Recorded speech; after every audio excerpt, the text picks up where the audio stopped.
Good afternoon, everyone, and thank you for joining us. I'm Pat Tinto, president of the National Organization of Italian American Women.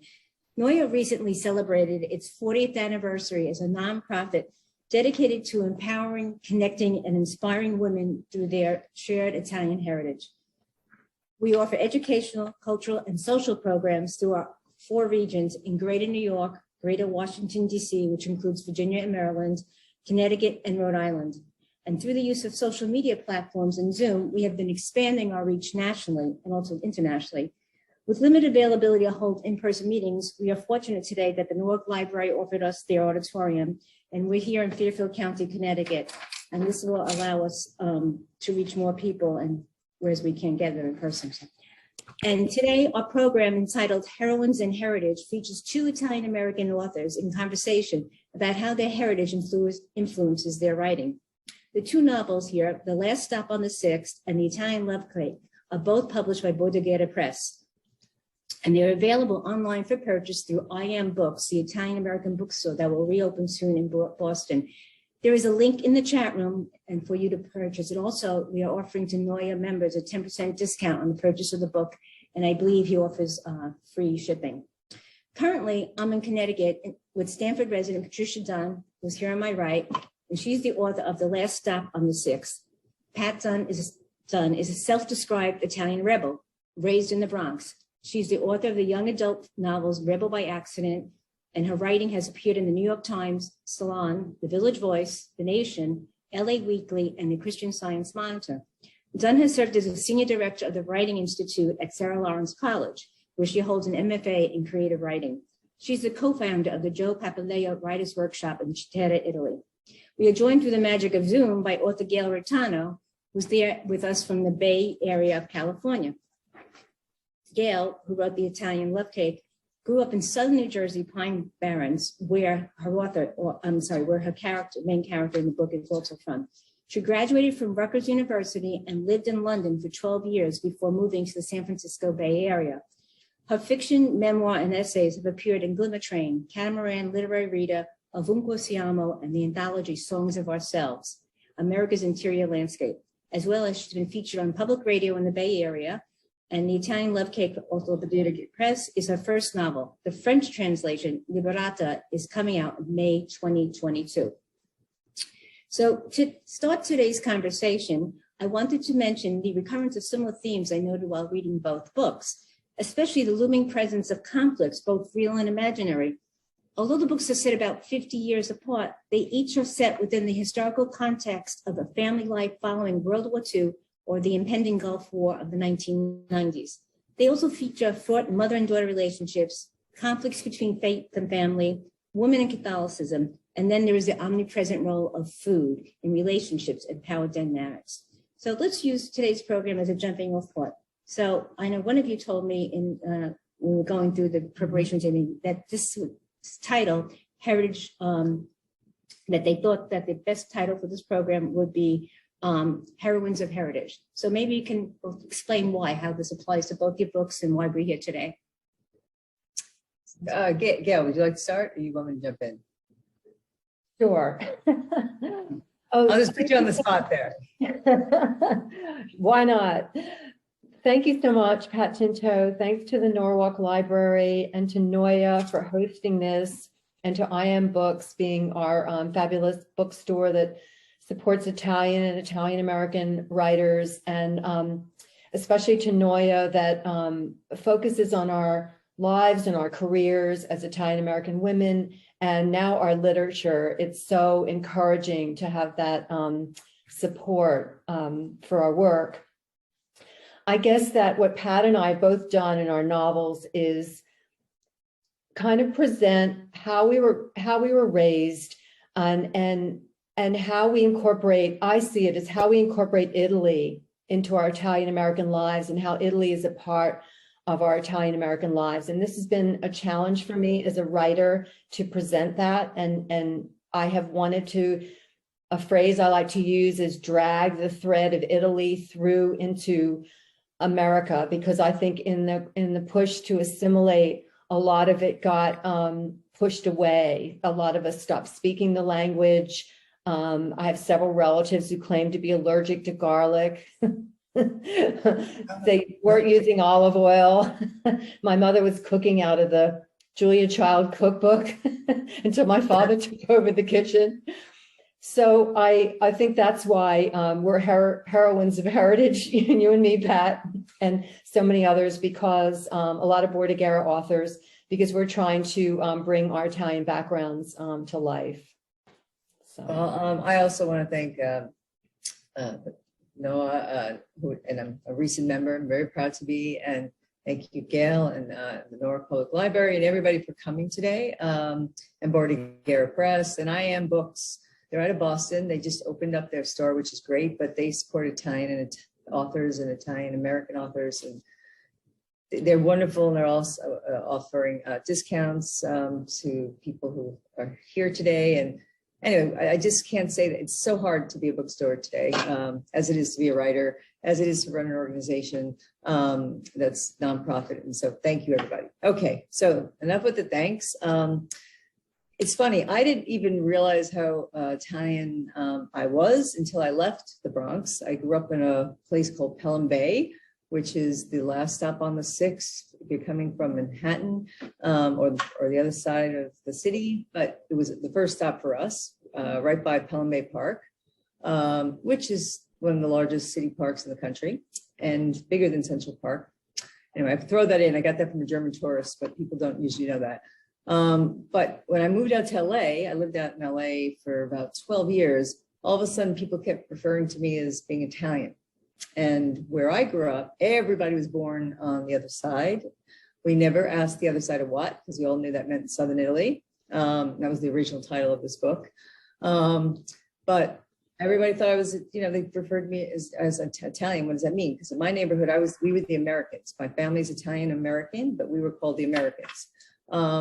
Which kind of always put me on the outside, which I think is probably part of the reason why I started writing. And it also meant that when I ate over my friend's house, I didn't have to eat, or my friend's homes, I didn't have to eat tripe like the other kids did, because they'd be like, oh, you won't like it, you're American. So I was like, okay, that's fine. So my Italian American culture came into this book, I think, because I was writing about the family and the world I grew up in. I, like the main character, was also an activist, which is why it also takes place at the verge of the first war that we went to with Iraq. But it's really at the heart of it, this relationship between this family and this woman who left home for 10 years. And when she comes back, she has all these ideas about the home that she grew up in the neighborhood that was not really what that place was about, right? Can you go home again? Yes, but what is it that you go home to? And she was bringing a lot of her own stereotypes, which I think all our books try to do, is break down what those stereotypes of Italian Americans are, right? So she has to break down a lot of the stereotypes that she thought, like there's some undercurrents where she thinks things are mafia related, which aren't. But I don't want to give away anything in the book, but there's a lot of things also about, especially women in this culture. And I think the strongest characters in this in the book, and that I tend to write about, and I don't even know if I did it consciously, are the women characters, because they just are, whether they control the whatever, in my day, it was like my grandmother, she controlled the kitchen, but she controlled everything else too, right? So it was, so that those themes are very interesting to kind of like play with. And it was like that with watching all the women in my neighborhood, where the men, and this is the stereotypical idea that, the men are like the one in charge, but really behind the scenes, it was always the woman, right? I think we talked before about how it's always about food. It's like, yeah, well, if you're controlling the food, you're controlling everything, right? So you feed people and you can poison people, right? So it's like, there's a lot of power in the kitchen that people don't realize. So, anyway. So heritage has a lot to do with it, consciously or unconsciously. And I think now seeing women writers, Italian and of other backgrounds and heritages, is very exciting, because we weren't getting a lot of credit for a long time. So, or even we weren't being noticed. And I think Ferrante from Italy helped that in recent years. But I think there's been a lot of other amazing Italian American and Italian authors too that are women. So I think we'll get to Ferrante a little bit later, but I'm thinking about going back to what we're talking about, feeling what Gail was saying about the acceptance and rebelling, the push and the pull between the generations. And, sometimes, finding their rituals hard to understand, but then yet going back home and finding comfort in these rituals and the traditions. And how do you explain, how do you just find that compatible with where you are going, forging your own path? So I thought it was interesting that Pat can maybe tell us Gail, a little bit about her book, The Italian Love Cake, because the title is kind of a puzzle, where that's coming in, or is it about a bakery, what it's really about. But when the book is translated, which is in French, it's using the word liberata, or liberated, or independent, or is this really about the independent one? And how is that a struggle all the time? If you grow up Italian American in a strong family and you break apart, where do you go next? I mean, how does that, I've just the old saying, I once heard someone say that, Italian American girl leaves the house in one of two ways, in a wedding gown or in a box. And so it's like, that was always in the back of my mind, So how about if it became a nun? Does that count? Yes. But anyway, But I'm thinking this liberata and the idea of, how can you tell us about your Italian love cake, how those themes come out? Well, Italian Love Cake was the working title, and it was the title that was with me from the beginning. And I can't even, it's because I found a recipe in the St. Joseph's Church cookbook that my aunt put together that was sold on the 16th of July, Our Lady of Mount Carmel at the carnival. There was a great stack of them. So I bought a bunch of them and I went home, and the recipes were pretty awful. They were everything had Cool Whip, and there was no real cream or anything. It was just Jell-O, and it was all the things that we used in the 50s, still. And the Italian Love Cake is a box cake. In fact, there's this chef who actually won the Great American Baking Show, and she tried to come up with a from scratch recipe for me for Italian Love Cake, but it is a box cake and it needs the chemistry of the box cake. It can't be made from scratch. But anyway, that's a long explanation for that title. But Marie Genovese, my main character, was always a feminist. I wanted to recreate a woman in the time of my grandmother, which was the late 30s, early 40s, and have that woman have the agency and the choices she would have now.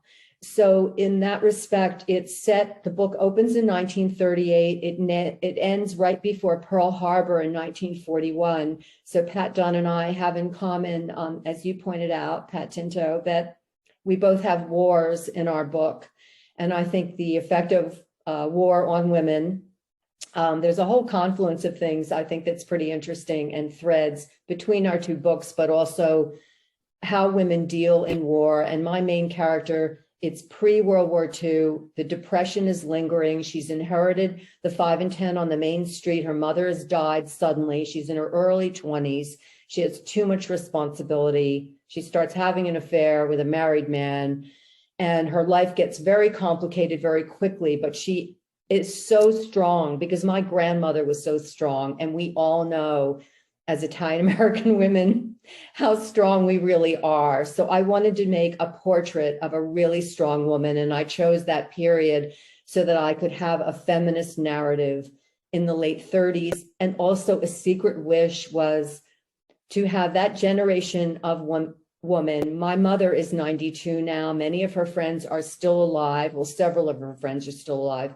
I wanted that generation, as well as women in their 80s and 70s, to read something that was empowering to them now, because I think facing what we're facing right now, given the Supreme Court and all the other stuff that's coming down, I wanted there to be some comforting feminist narrative that an older woman that came of age in a different time could relate to, because I think we never give up being feminists and aspiring to be feminist and having that empowerment happen to us. So I was on a bit of a mission, but I also wanted to write an entertainment and a page turner. So it definitely is. And I'm just talking a little bit about Gail's book. My great grandmother, very strong woman, but just like 4 or 9, and she was not allowed to read or write or go to school because her father said, no, your brothers go to school, you don't. So she basically sat outside of the classroom, and she learned how to read and write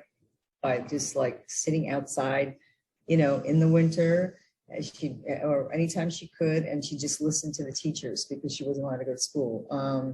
And so anyway, reading your book and about empowerment at that time, and a lot has changed, thank goodness, and a lot hasn't. The woman in my book, the main character leaves home because she thinks she's caused an accident that has paralyzed her brother. But she stays away she can't save him, so she tries to save the world. That doesn't work out too well either. But when she comes home, it's because her mother basically sends her a one-way ticket and says, your brother's getting married in 3 days. And we're also about to go to war in 3 days.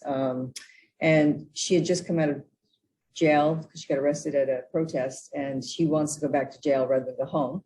But she goes home and she faces, this whole family. But the mother character, I mean, this is a little bit autobiographical, but I've fictionalized it a lot over the years. It's 25 years in the making. But the mother character is probably the closest character to my own mother, who was not the person who's, even though she claims to have been the one who made the gravy, it was mostly like my dad and then my stepdad who did a lot of the cooking, which is kind of funny. And they're better cooks, but I know she's not listening, so I can say that. But she is the character, the mother character is the one that this whole family kind of surrounds themselves around. And I think that is very true for a lot of the families that, I know, and just seeing how women are empowered in ways that they don't always get credit for, or that they even see themselves, right? So my mother would have never used, or any of the women that I grew up with would have never used the word feminist, but that's what they were.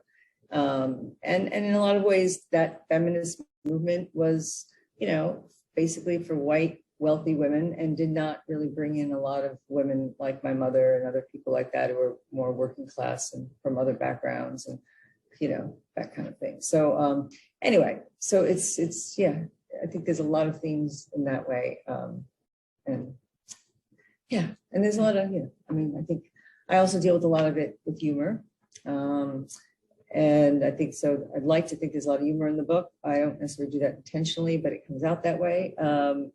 But this mother who takes herself very seriously in the book, also doesn't really necessarily think that she is funny, but she is just by who she is.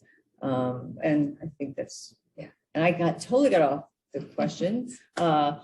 So what was the question that you had answered? Yes. Forgot, right? Yes. No, but it's actually incorporating a lot of the other questions I had coming up about how it relates to your own experience and the culture growing up Italian American. But one of the things that struck me when you talk about inspirations of like in the strong Italian woman at the center of the family heart, or being more of a feminist, no one looked at themselves that way. But during those generations, there were so many struggles going on that people just got involved and they didn't stop to think. And now younger women, I mean, maybe 40 years ago when NOIAW was founded, it was really necessary for women to unite behind one strong voice in order to advance themselves and have a network and support.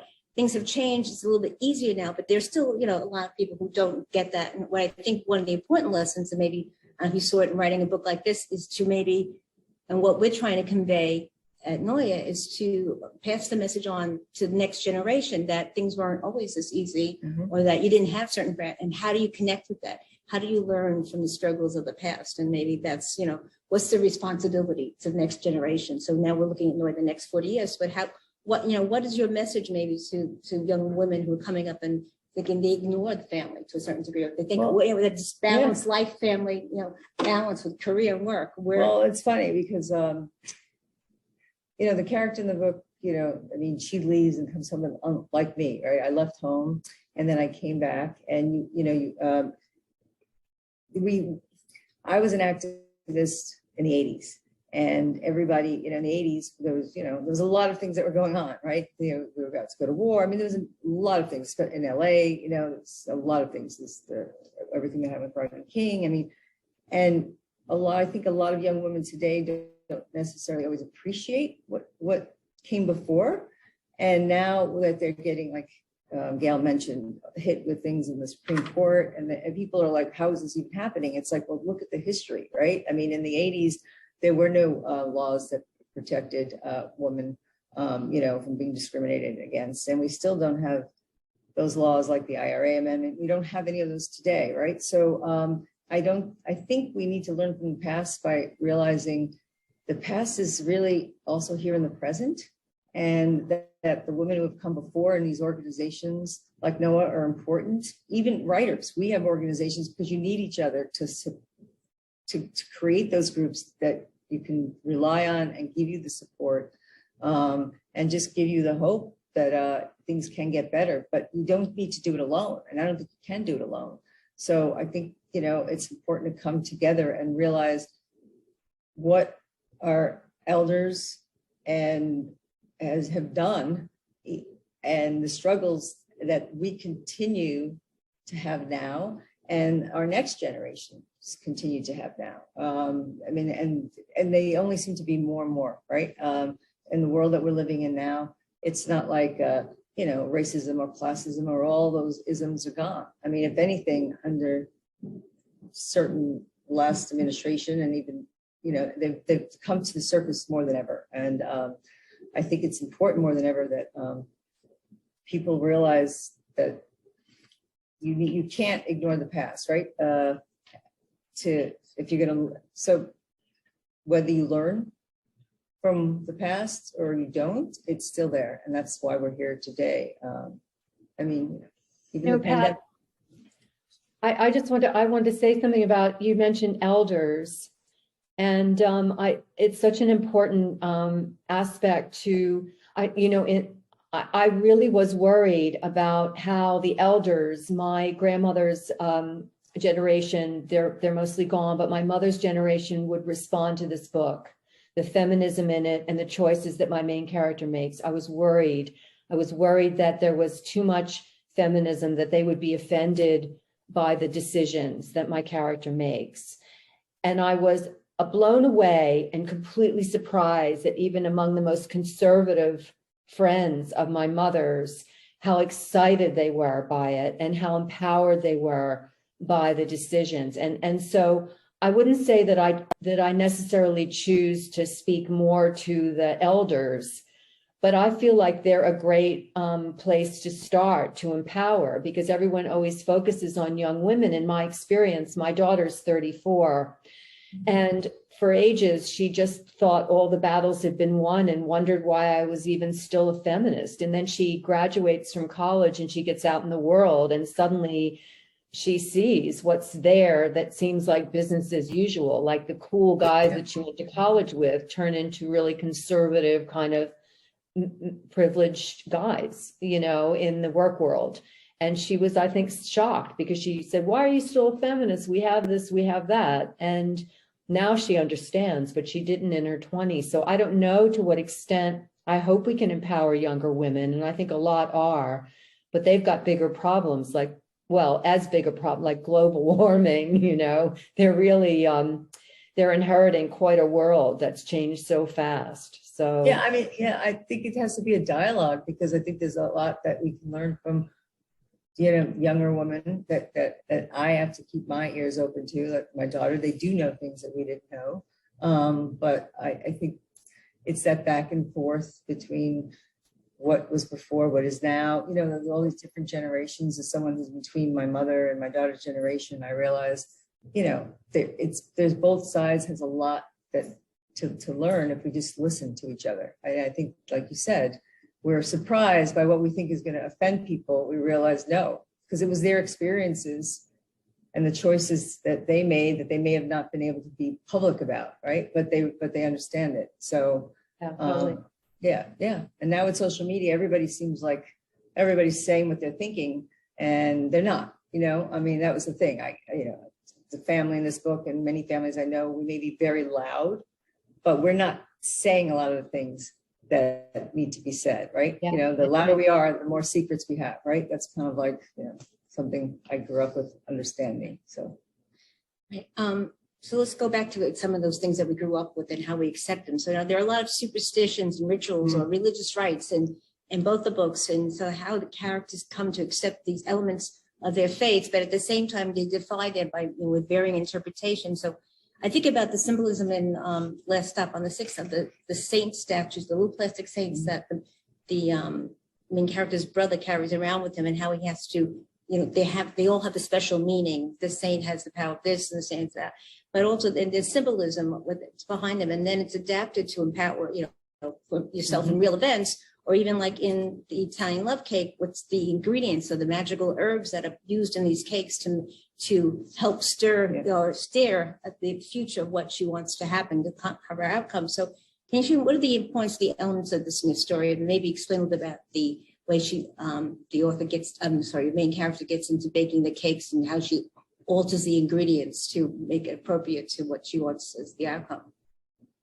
You mentioned before about cooking and food and controlling through food, and the way I interpret that is, women, we bring the food to the table, and there's always an intention. Okay, there's a big holiday meal, and there's a lot of love, and all the relatives are there. Maybe I'm talking really divisive politics when we would argue more gently at holidays. But, you bring the food to the table, and it's either Thanksgiving or Christmas or Easter or a Jewish holiday, and you bring it to the table and you want everyone to enjoy the food, and there's a lot of love in it. And I don't like to use the word manipulation, but I think women, the power center has been the kitchen for a lot of women, certainly for Italian American women, and our food is beyond delicious. There's every reason why it wows. Everyone loves Italian food.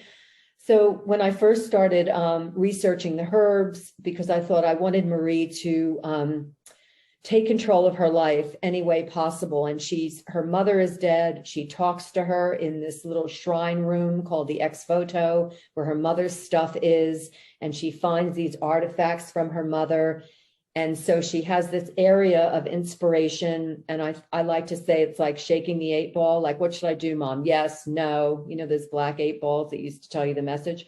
So she goes into the ex voto and she's wondering what her mother would advise her in all these various situations.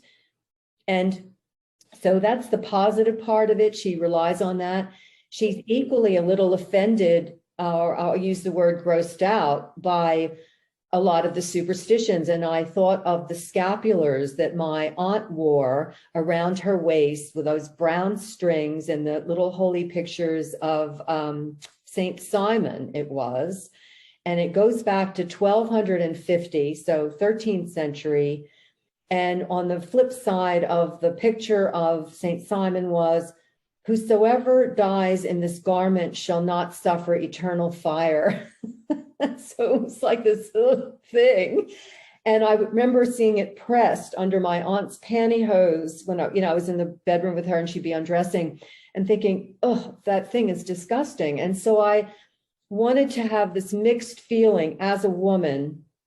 The monks, of course, wore the scapulars around their waists, around their necks, but my aunt wore hers around under her pantyhose. And it was revolting to me. And also when Marie Genovese, my main character, her aunt arrives from Italy, there is this very Italian woman, and Marie wants to be American. She has the store on the main street, and she's a little bit repulsed. There are other reasons why she's afraid that the aunt's there. There's some family secrets, but I wanted to have the push and pull between loving the ritual and being comforted by it and growing up with it and having it in you, but also having it be too visceral, too fleshy, too hell and damnation. So Marie is, there's a push and pull around those. I love the plastic saints in Last Stop on the Six. Yeah, well, I mean, where I grew up,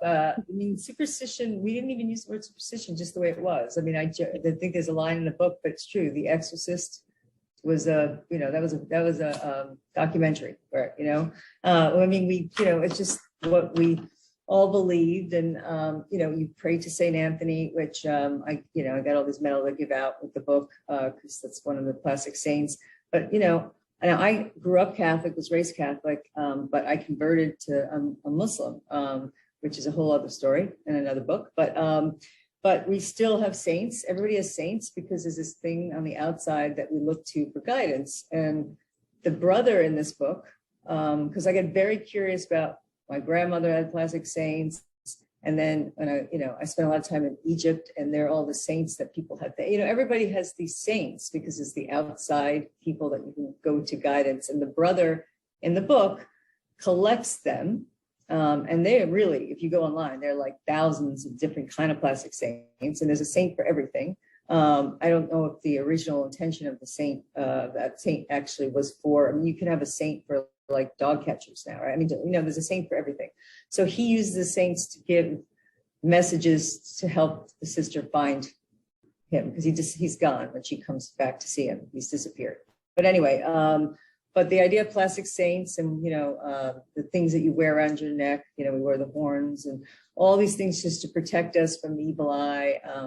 That's the same thing like in other cultures. I find we all have very similarities. So I was very just curious by that. And I lean into that because I don't know if I'm superstitious, but I do believe in,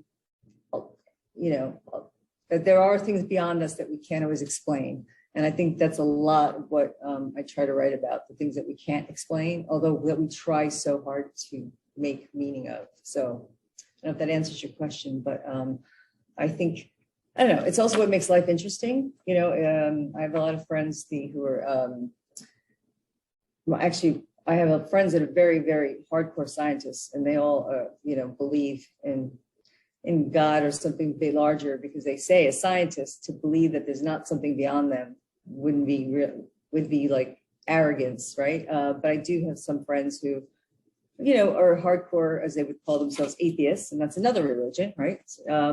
And I just think that to not believe that there's something beyond us, and that's, I think, what writing's about, trying to figure out what the beyond is, even though we never will, maybe, but it's fun to go on that journey.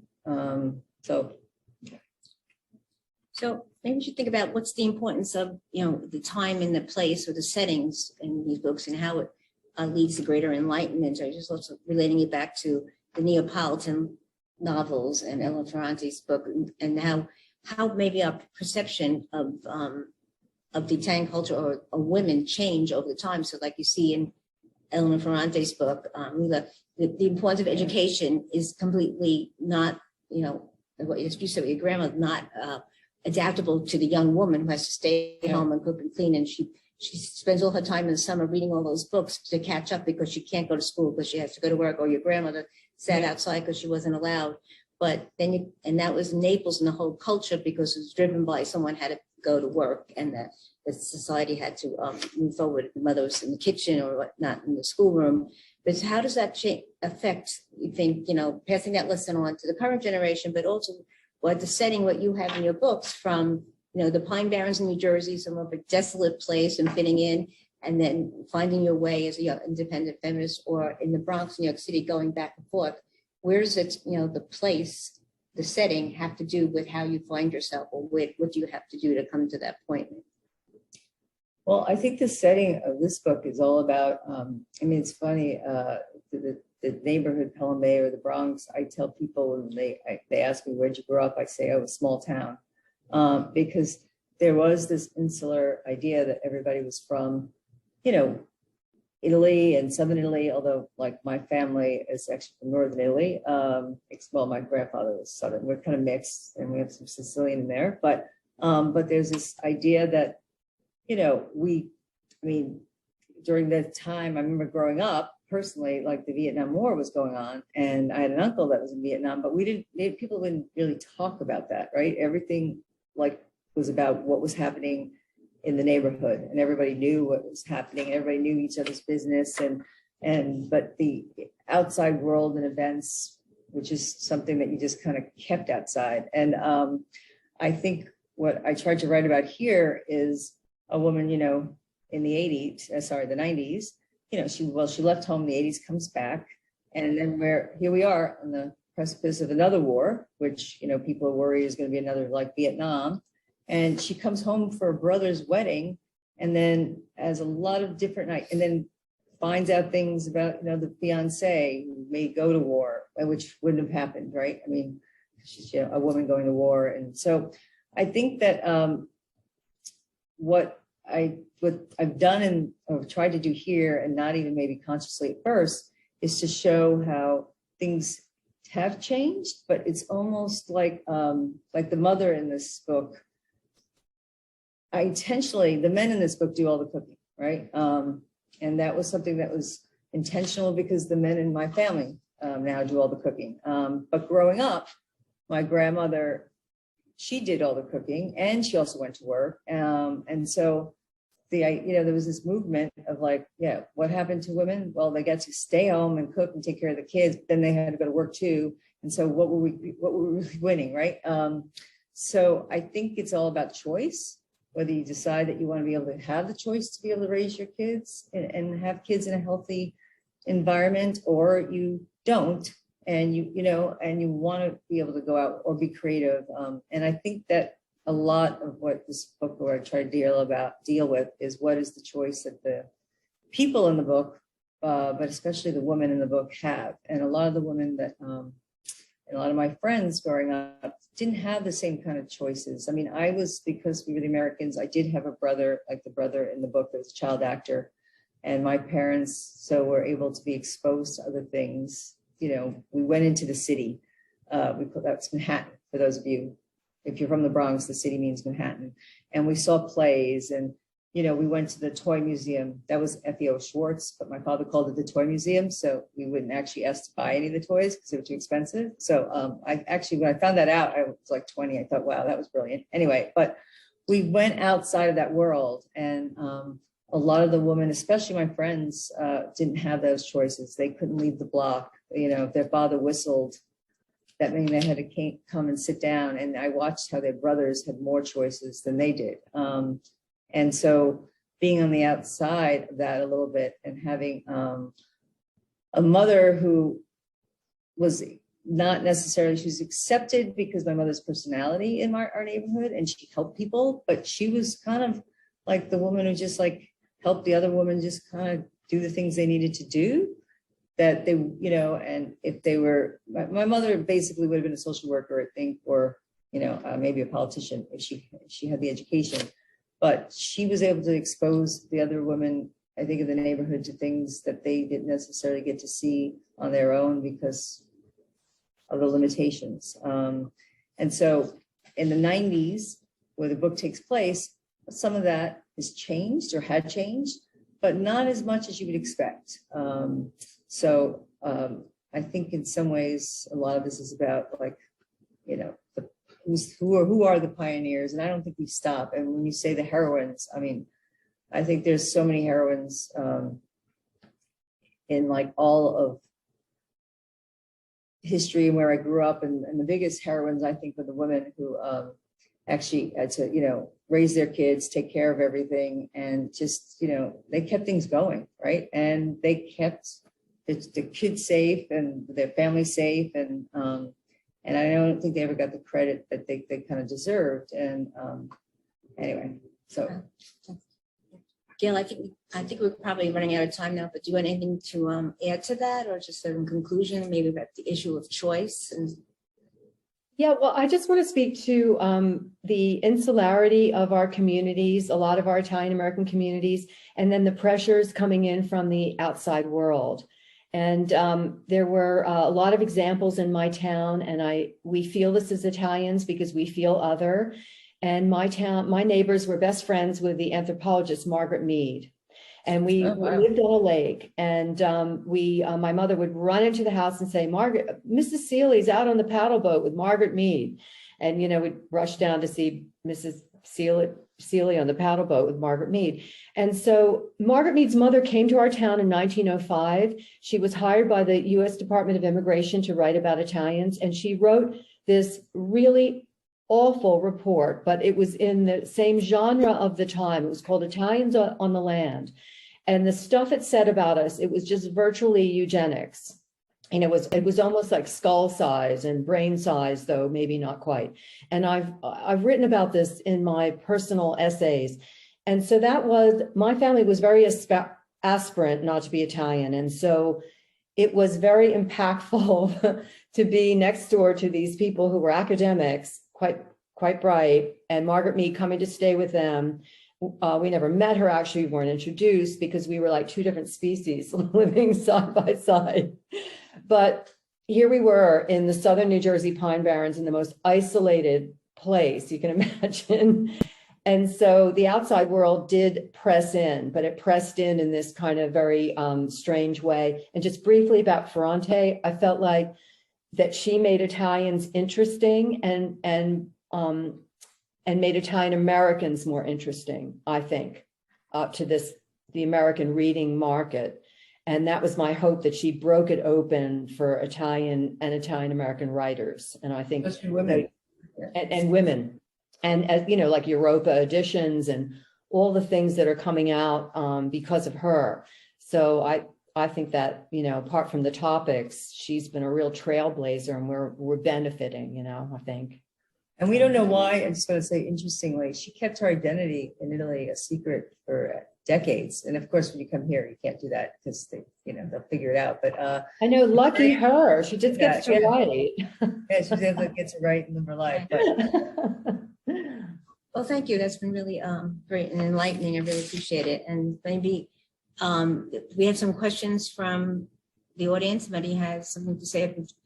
Charity, has anyone put any questions in the chat box? Yeah. Or anybody want to unmute and speak, ask a question? anything Raise you your want. hand. We do have a question from Jennifer in the chat. This is for both authors. Why do you think people of all backgrounds, not just Italian Americans, should read your books? And what about your books may help to dispel unrealistic stereotypes about Italian Americans? Well, you don't necessarily have to read our books. I think you just have to buy them. Or go to your library. Or go to your library, but then buy them too. No, I think that, well, besides them just being good reads, I think both books give you, like from they give you a part of life. I mean, why do we read? We read because we want an experience. We read because I think we want to learn about things without feeling like somebody's teaching us. And I think both these books put you in those worlds where you're actually, hopefully, you feel a part of it, right? And you don't have to be necessarily Italian or Italian American to kind of relate to it, because there are so many things that are in common. It's funny, somebody wrote to me and said, "Oh, your book made me laugh. I related to it so much. I married into both those families." And I said, "Oh, you married into Italian American families?" He's like, "No, I married into Creole families," but it's the same thing, like families, like that are loud and have all their conflicts and everything else, and underneath it is all love, right? So, I think if you really want, read them because they're good stories, but they're also stories that are, it took me 25 years. The universal, yes, thank you. And I know I can write, but I never have the right words. But but I also think there's a lot of heart, and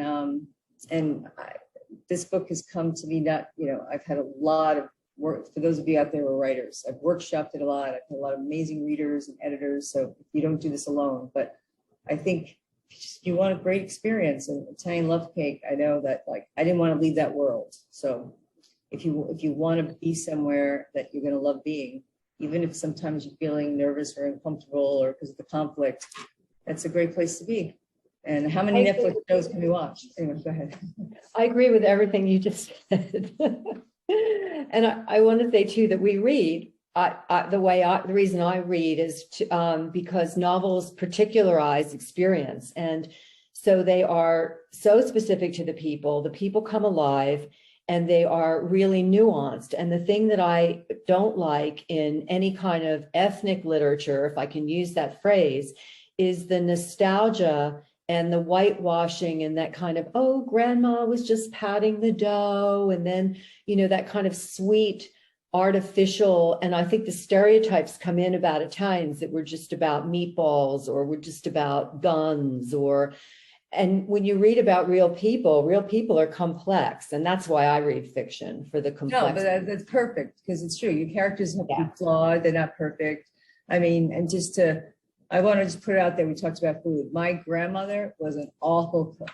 I mean, awful. And you really took your chances when you went and you had to eat there, because but there are all these things that I think that our books, or any books, like you say, if they don't stereotype and they make the characters, they're not adored and perfect, they're flawed, but they're also break. I mean, what I try to do too is break that whole stereotype that even the character comes back from Hollywood and she starts seeing things that, wasn't even the reality she grew up in, but she thinks that there's certain things are connected, like mafia related, which, I don't want to give away the book, but they're not. I mean, because there are all these stereotypes that people have about Italians or about any group. And I think that's, what these novels and other novels try to do is when they're really good, they show you the imperfections and they don't. And that's why it took me so long. I had to stop protecting the characters and I had to make them like not be perfect. Yeah, I can really relate to that. Yes. Great. We have another question. This is for Gail. Did you have a family member that lost property gambling? And when will the Italian edition of your book come out? Well, God, that's really, really interesting. Yes, I actually did have, there is a bit of a gambling problem on my father's side, and the men in my father's side, bit of a gambling problem. And that's so funny because I didn't really fully put that together until you asked it. Interesting. Yeah. I'm hoping for, so yes, and I'm hoping for an Italian translation. I don't know, Bordighera talks about that. Pat and I were talking about that. I'm really delighted that the French have picked it up, and I'm learning a lot about the difference in publishing among European countries. And to answer, Pat Tinto, your question at the beginning about Liberata, the French decided to give it an Italian title, which thrilled me because the translator said the French love Italian titles and they love anything Italian. And I thought, okay, that's really great. And I love the title because they honed right in on the feminism and the liberation, and they just ran with it. And it's interesting, And yeah, by the way, my great grandfather was a gambler and did lose money, did lose land in Italy. Yeah, it's weird. That's another connection that we have. It's kind of strange. My We have mother, casino. Oh, that's it. My mother, she's still there. Yeah. That's We have a comment from Louisa. She says, thank you for this wonderful presentation and the concept that in so many ways our female ancestors were so valuable, heroic, and yet unrecognized. Your books will help to shift that. Do you have any male characters who see the women this way in your books? I look forward to reading the books. Well, I do. But I think that the male characters in the book, especially, I mean, if you read it, you'll see, I think they know who has the power, and it's clear that it's the woman. Yeah, I don't think they even try to pretend otherwise. And that not just the mother character, but it's not said, but it's there. And I have one character who sees Marie's strength and respects her for it, and that's her brother, Sammy. So there's a good brother and a bad brother, but Sammy really sees it. He really understands. He's in her corner. I'm embarrassed by this question because there's just one. The rest of the men are not, don't quite have the same level of perception about her, including her lover, sadly. These are great questions. Yes, I know. They're hard. Charity, do we have any others? I can't read the chat from here. That was the last one on chat. So if we have time, we could let anyone who wants to ask a question unmute themselves. You can ask us anything. I could tell you about what I did yesterday. Or Well, I have one question. I just, does anybody have a new book in the works? Or? I have a new book that my agent's trying, it's got out in the world now, which I hate to, it's working title, so excuse us. It's about, well, at the heart of it is a father-daughter relationship. I read a lot about exterminators. There's another exterminator in the book, but it's called How I Killed Your Mother. And it's really about, it's a serial killer book. So, but ironically, even though it's about a serial killer, it's really about love and family, and it just has another twist on it. Yeah, and exterminators. Yeah, actually, a lot of people have a little bit. Yeah, I write about. I don't know. I have an obsession with exterminators and child actors, which is also in that book too. So Gail, do you have anything else coming? I'm This was working your on a first memoir, novel? yeah. Did you say? This is my first novel. There are two in a box that never made it out, and a memoir in a box that never made it out. But they're one of the ones that I started many years ago is set in the New Jersey Pine Barrens, and it's not Italians. It's Southern New Jersey Pine Barrens. It's more ecological. It's fire and global warming. And I may be going back to that, but then just recently there's a character in Italian Love Cake that's been pulling me, and that's the mysterious Aunt Ada from Italy. And she occurs to me. I dreamt about her the other night. I got up in the middle of the night and there was something I had to write down about her. So maybe I'm going to write a follow-up, or maybe. So I don't know right now. I'm in the thick of promoting this book, and so I'm not really sure. Not sure. So Gail, I just want to say quickly, in the summers, we used to go to Long Beach Island in Jersey on the Jersey Shore, but Yeah. we would read about the Jersey Devil and the Pine Barrens. So talk about superstitions. All of us believed that was true. And when we ever heard that somebody was from the Pine Barrens, we're like, oh my God, how could you, isn't it very scary to live there? So anyway, so maybe someday we'll talk about the Jersey Devil, because I'm so curious about that whole myth. Let's do it. Let's do it. I've never had a sighting, but scary stuff happens when you're out in the woods there at night. And Yeah. we did a lot of that as teenagers. I think we have one more question that came in, and then we're going to wrap it up. But before we do that, I just want to encourage everybody, to take a look at these books and IM books if you're interested in purchasing. To also go to our website, NOIAW.org, NOIAW, and see what upcoming events are you going to be celebrating. A couple Christmas holiday luncheon in Long Island. Washington, D.C. is presenting a special program on traditions of Christmas past. And we actually, I think we haven't had one about Hanukkah, but we're looking into one about La Befana. And also we're going to have an Epiphany celebration virtually this year. Again, we're forced to go through a Zoom format, but we're honoring 3 wise women, one from Connecticut, one from New York, and one from the greater Washington, D.C. area. So if you look on our website, follow social media, please, check out those invitations to come. But the one last question I saw was that somebody asked Gail about she was studying herbs and about her book, and how did that, Charity, see that question about, you mentioned studying It's from herbs. Sharon. She said you mentioned studying herbs to empower your character. Can you expand on that? Yeah, well, there's a big tradition of use of herbs in all cultures, not just Italians for sure. And so I used it as a plot device as Marie tries to change her life and make things better for herself. So there are herbs like anise, which we know from Pitzel or, various cookies. And anise, honestly, can do so many different things. It's almost like when I was researching the herbs, several of them do everything. So I was looking for the specificity, like which herb for love, which herb for marriage, they're just really, you just use herbs. And then also in the book, there's a herbal abortion.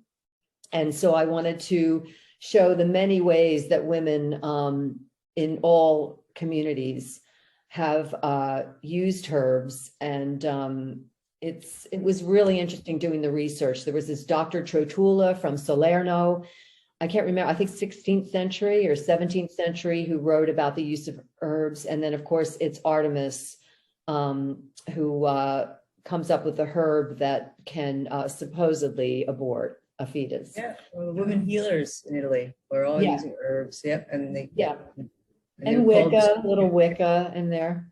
Yeah, well, they were called stregas, but they were not, and they were so respected that they were not like burnt and killed the way they were here in the United States, because they were too part of the culture. They're the ones that, Italian healers that were all women.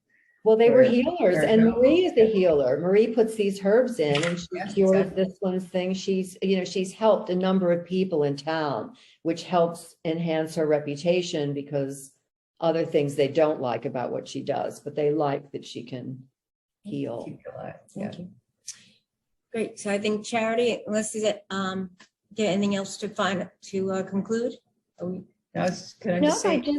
reshared the link for the books to use that coupon code, and also the websites for both authors. Yeah, so if you email me at my website, I'll put you on my newsletter, but you can email me about writing. If those of you are out there writers that want to ask any questions, because I've been teaching it also for 18 years, but anything that you want to send me a note about, please do. Same here. And I think their names are on their websites. It's Gail Reitano author.com, right? Or is it in Patricia Dunn? GailReitano.com. But if you Google me, it just comes up. And I'm Patricia Dunn author.com, because there's so many Patricia Dunns in the world. I had a sick author in there. Anyway. Okay. But All right. thank you, everybody. Thank you. And Yeah, thank you yes. to the Norwalk Public Library. Yes. I see Cindy joined us on host for giving us this opportunity to get together. And we hope to see you again soon in one of our other programs. And and feel free, if you have any questions, to write to me at ptinto@noia.org or charity@noia.org. And we'll be happy to get back in touch with you. We hope to see you again on Yes, another yes. Zoom or And another thank you, in Pat. person. Pat, you were fantastic. Hardest Thank you. questions I've gotten in all